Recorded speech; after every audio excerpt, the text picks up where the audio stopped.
going? Oh, that was loud. God damn. Blooper. That was a pop. What's going on, YouTube? It's Wally Knox Hill, and we are back with our breakdown series. As you can see, we're in a different location today. I am with a very special guest. We are here the day before a sold-out Manchester show. Black Pegasus. What's up, in man? the UK with me. Damn. In Manchester. How you feeling today? Hey, man, we in the building. We going crazy in England, dog. I had corned beef and hash for the first time last night in a pub with ale. Ah! Okay, sorry. And we're here today. We're here today. And BP is going to take me on our classic journey. BP, what do you have served up for me today? Because you have been batting it out of the park with these recommendations. Today, I got a classic for you. This one is The Eagles, One of These Nights. And yeah, we're going to, take you there right now. You're going to take me there. Let's do it. All right, let's go.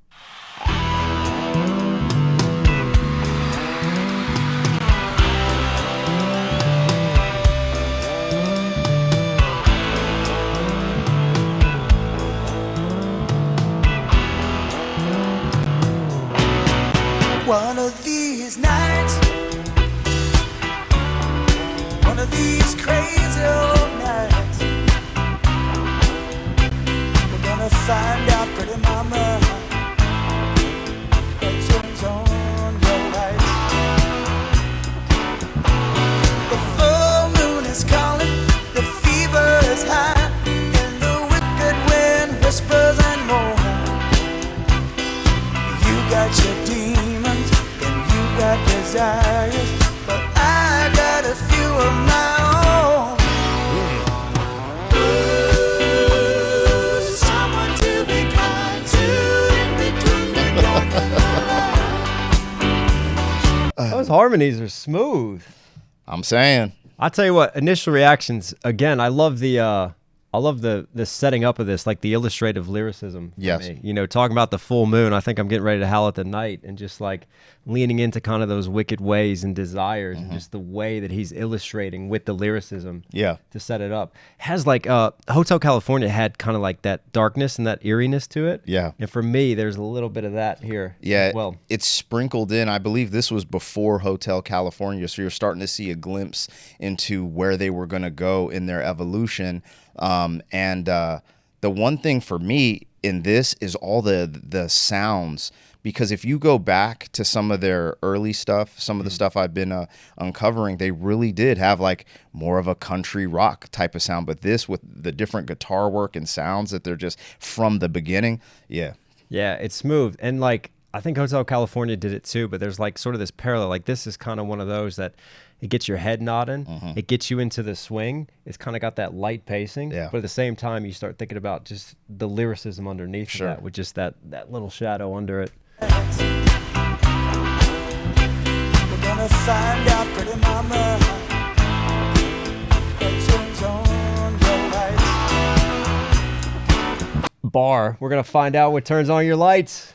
Message, double meaning. The innuendo's there. The full moon is calling, the fever is high, and the wicked wind whispers and moans. That's it. The fever is high and the wicked wind whispers. And yes. Yeah, and that's the thing with the poetic nature of the way he writes it. That's what I love when you have a band that is so good. Like, he could be super straightforward with the lyrics and keep it basic, but instead he takes the task on really painting this vivid picture. And he did that in Hotel California. I think it was way more cryptic, because it was almost like super scary. Yeah. This is just like a little more straightforward. Yeah, this is poetic though. Yes, facts. You got your demons and you got desires, but I got a few of my own. Ooh, someone to be kind to in between the dark and the light. Ooh, coming right behind you, swear I'm gonna find you one of these days. Coming right behind you, swear I'm gonna find you one of these nights. And that is how stalkers are made, ladies and gentlemen. Yo, that's a wild flip on those lyrics. But that's what I mean, though. It's just the way that Yeah. it's written. It's almost like a vampire, like a monster, like haunting, and obviously leaning into like your wicked desires. But we know that there's like the sexual making love underneath of that. But I'm just like kind of poking fun at the way that it's constructed. 'Cause it's got a little bit of that sort of tinge to it. Yeah, and even with the title, One of These Nights, it's just like he is laying out that framework. Yeah. One of these lost and only dreams now. We're gonna find one, one that will scream. I've been searching for the daughter of the devil himself. I've been searching for an angel in white. I've been waiting for a woman who's a little of both, and I can feel it, but she's nowhere inside. I'm in this world, you in between the wrong and the right. Coming right behind you, swear I'm gonna find you one of these nights.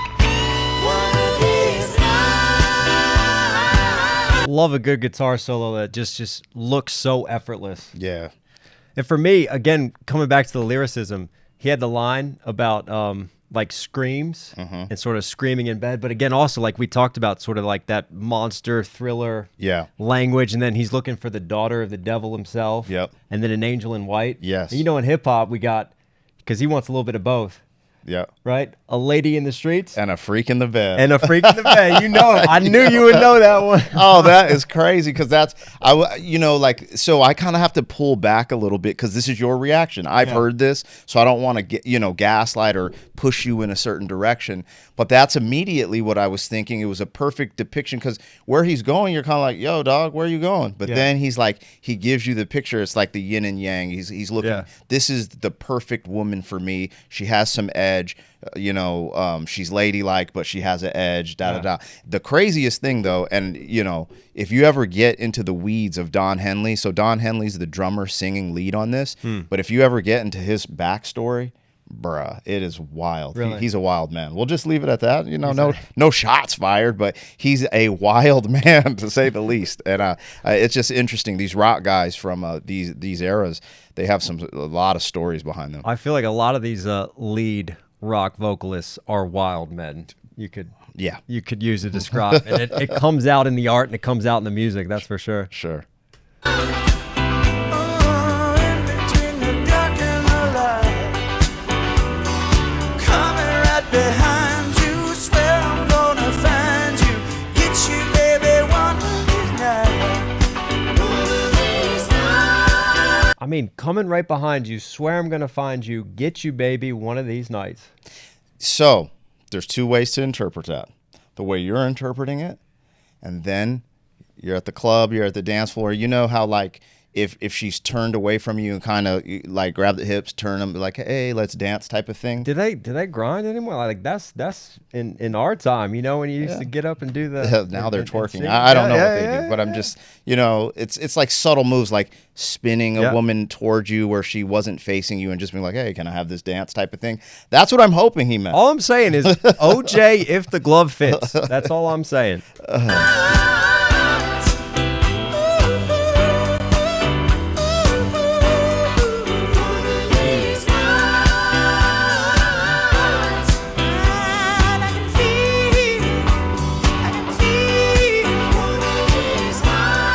This is nice.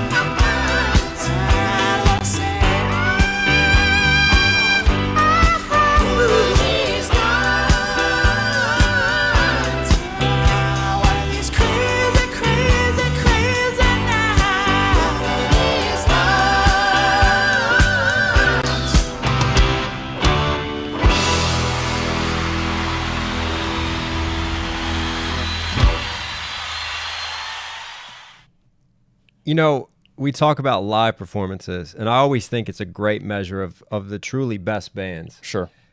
How good do they sound live? So this was a live audio that we just watched. So we're able to understand how good they sound live, minus, in the backdrop, they're probably mixing and mastering the sound a little bit. But overall, the fundamental principle, you're hearing them live right now. So the other thing is the Eagles is one of those rare bands where each member could take lead.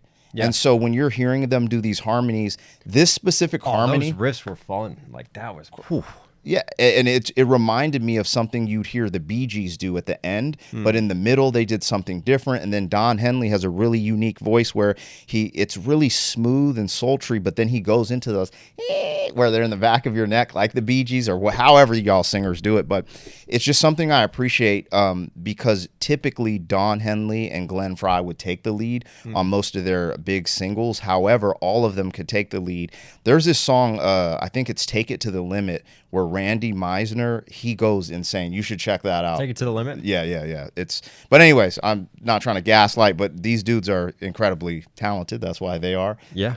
The Eagles. Again, for me, like, there's that depth there. Like, I think the best storytelling and the best songs, they're not just embracing one side or the other. There's that full depth of character to the light and the dark, kind of like we talked about here. And again, just some clever little sort of like tongue-in-cheek writing, maybe some double innuendos just kind of thrown in there throughout. Yeah. But then you combine that just with, like you said, just the different harmonies and the singing. You could tell they're all looking at each other on stage and they just have that clicking chemistry. Sure. Where they could just play off of a look to one another. You could just see that recognition on that stage. And wow, that was an experience. The Eagles, you were Knox Hill and Black Pegasus certified.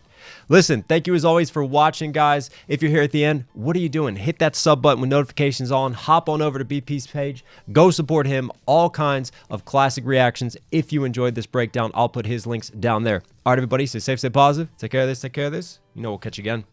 I feel like I'm running out of room. I need something, but I'm never one to choose.